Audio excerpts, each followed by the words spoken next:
Pour tous ceux qui sont Plus de fonctionnaires de l'État suspense depuis des années, et ils pas savent des qu'au murmures, les premier fonctionnaires de trimestre de l'État l'année, seront payés il existe un dans son glissement en ensemble termes dans 72 heures, a d'opérations de paie qui martelé doivent et être a réalisées parce précisé qu'au niveau du les premier ministres des trimestre, Finances particulièrement au Doudou mois de Fouamba. janvier, il Suivez. y a des nouvelles mécanisations et des nouvelles mises à jour qui doivent être opérées.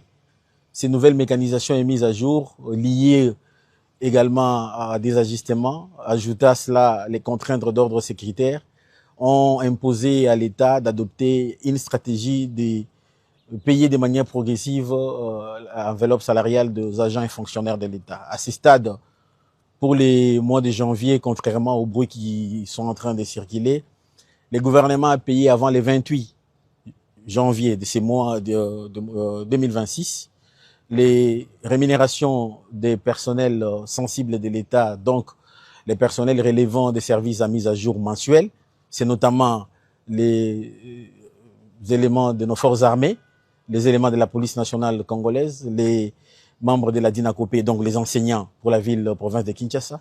Ceux-là ont été et ont touché leur rémunération avant le 28 du mois de janvier. Pour les autres catégories, compte tenu des glissements, les pays ont continué au-delà de la date du 28 avec les médecins qui ont été payés la semaine passée. Aujourd'hui, je crois que la paye va continuer encore.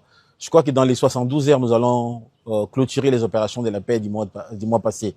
Ces ajustements sont notamment liés, comme je l'ai dit, au rythme que nous effectuons ces opérations, compte tenu des mises à jour. Donc, les populations congolaises et les fonctionnaires doivent être rassurés, il n'y a aucun problème. Le gouvernement va tenir compte de cet état des choses dans l'évolution de la suite des opérations. Nous sommes en début d'année. Le gouvernement, l'année passée, a déboursé 59 millions de dollars pour compléter les PDL 145 territoires. Je peux confirmer à nos populations que le BCECO a réussi les fonds, les CFF. Nous avons d'ailleurs clôturé tous les financements qui étaient attendus au niveau du CFF.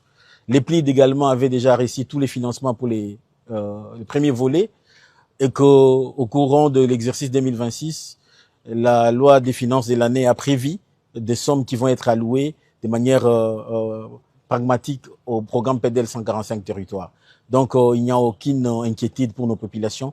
Les PDL, c'est un programme prioritaire du chef de l'État. Il va se déployer sous la coordination de son Excellence, Madame la Première ministre, chef du gouvernement. Une meilleure coordination au niveau du gouvernement et de la Banque centrale du Congo. Une meilleure coordination également au niveau des services opérationnels du gouvernement, la DGDA, la division des mines pour accélérer l'exportation du cobalt et des meilleurs ajustements au niveau de la régulation budgétaire entre les finances et les ministères du budget. Les populations doivent se fier aux sources officielles et ne pas laisser la voie aux manipulateurs qui sont en train d'agiter dans ces contextes sécuritaires qui est le nôtre. La situation est sous contrôle et le gouvernement va continuer à assumer ses responsabilités.